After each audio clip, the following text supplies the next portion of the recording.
Assalamualaikum warahmatullahi taala wabarakatuh. Selamat pagi, salam sejahtera untuk kita semua. Om Swastiastu, Namo Buddhaya, salam kebajikan. Baik, pada kesempatan kali ini kita akan berbicara terkait dengan topik bahasan filsafat Pancasila. Namun terlebih dahulu saya ingatkan kepada Anda semua untuk mengklik subscribe, like, comment, and share serta membunyikan lonceng notifikasi agar kalian mendapat update-update terbaru dari channel ini. Langsung saja kita masuk kepada inti topik bahasan kita pada hari ini. Nah, sesuai dengan tagline di atas, ya, Pancasila sebagai sistem filsafat. Itu yang akan kita kupas pada kesempatan kali ini. Jadi kita akan berbicara mengenai 3 sub bahasan, yakni hakikat filsafat itu sendiri, Pancasila sebagai sebuah sistem atau dipandang sebagai sebuah sistem, dan filsafat Pancasila. Nah, kita awali dari yang pertama, hakikat filsafat. Nah, mengapa kita perlu memahami Pancasila sebagai suatu yang filosofis atau secara filosofis, Pancasila secara filosofis. Mendengar kata filsafat itu orang orang pasti yang terbayang di pikiran mereka adalah ini pasti akan membuat sakit kepala, berpikir terlalu dalam sampai kepala puyeng. Nah, pikiran-pikiran itu pasti yang akan timbul. Padahal secara hakikatnya bahwa berpikir filsafat itu bukan hal yang seperti itu, ya. Nah, bisa dilihat di layar kacanya Anda semua, Pancasila perlu dipahami secara filosofis untuk berpikir secara terbuka, kritis, sistematis, komprehensif, dan mendasar sebagai ciri-ciri pemikiran filsafat. Yang mana sih yang dimaksud dengan berpikir secara terbuka, berpikir secara kritis, sistematis, komprehensif atau menyeluruh, dan mendasar? Nah, kita bisa lihat di gambar ilustrasi, ada 3 gambar di sini. Yang pertama adalah gambar yang memperlihatkan perenungan, ya, seolah-olah perenungan, ya, yang menjadi upaya untuk menemukan nilai-nilai filosofis yang menjadi identitas. Nah, perenungan yang dimaksud di sini adalah merupakan sebuah jalan seseorang untuk memikirkan secara fundamental nilai-nilai, ya, nilai-nilai yang bersifat mendasar, ya, nilai-nilai dogma-dogma yang hidup, yang menjadi ciri atau karakter atau identitas dari sesuatu yang kita pikirkan tersebut. Nah, kemudian yang kedua, ada patung yang dibuat oleh Auguste Rodin, ya, yang menggambarkan tentang wishman, yang diartikan sebagai manusia atau makhluk hidup yang arif atau bijaksana melalui proses berpikir dan berkontemplasi. Oke.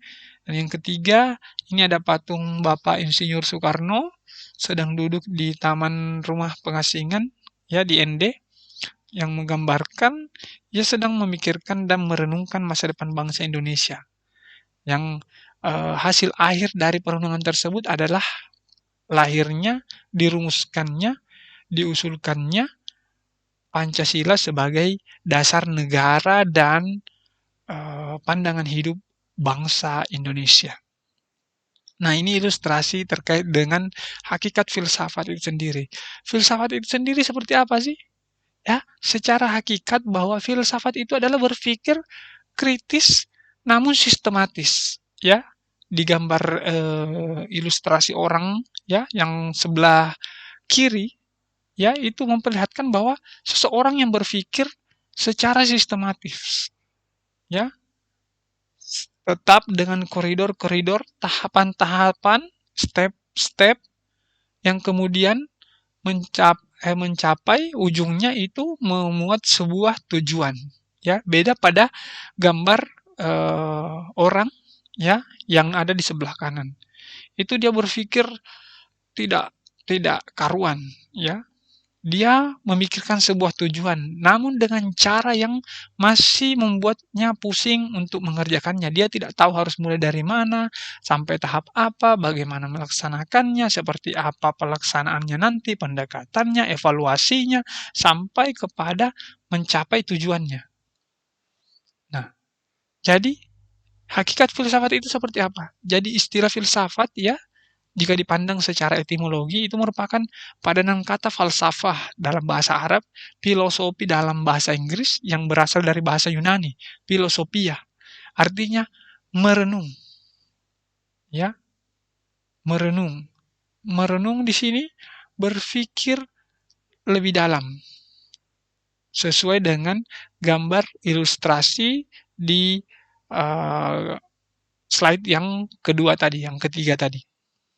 Nah, kemudian di sini ada cabang-cabang filsafat, ya. Jadi banyak cabang-cabang dari filsafat itu sendiri, ada etika berkaitan dengan tingkah laku moralitas manusia, ada metafisika membahas tentang hal-hal yang bereksistensi di balik yang fisis atau yang tak kasat mata meliputi bidang ontologi, kosmologi dan antropologi. Kemudian ada epistemologi berkaitan dengan persoalan hakikat pengetahuan, ada logika berkaitan dengan filsafat berpikir, yaitu rumus, dalil berpikir yang benar atau jelas. Kemudian ada estetika berkaitan dengan persoalan hakikat keindahan, metodologi berkaitan dengan persoalan hakikat metode dalam ilmu pengetahuan. Jadi banyak sekali cabang-cabang dari filsafat itu sendiri. Nah, kemudian kita merangkak kepada topik bahasan kita yang kedua, ada Pancasila sebagai sebuah sistem, dipandang sebagai sebuah sistem. Nah, apa sih syarat-syarat sistem? Nah, yang pertama merupakan kesatuan dari bagian-bagian, ya. Jadi, sistem itu adalah kesatuan yang utuh yang terdiri dari komponen-komponen yang memiliki tupoksi, ya. Nomor 2, tiap bagian mempunyai fungsi tersendiri, tupoksi tersendiri. Kemudian saling berhubungan dan saling bergantung, ya, simbiosis mutualisme, ya, untuk mencapai tujuan tertentu. Jadi ada tujuan dari sistem tersebut terjadi dalam lingkungan yang kompleks, ya. Jadi terjadi pada kehidupan lingkungan yang kompleks atau luas atau besar. Oke? Jadi itu syarat-syarat sistem. Nah, mengapa kemudian Pancasila dikatakan sebagai suatu sistem, dikatakan sebagai suatu sistem filsafat, ya? Nah, Pancasila dikatakan sebagai sistem filsafat atau sebagai filsafat karena Pancasila merupakan hasil perenungan jiwa yang mendalam yang dilakukan oleh the founding fathers kita yang dituangkan dalam suatu sistem, ya. Kemudian sila-sila dalam Pancasila merupakan kesatuan organis yang saling berkaitan, berhubungan dan saling mengkualifikasikan. Oke?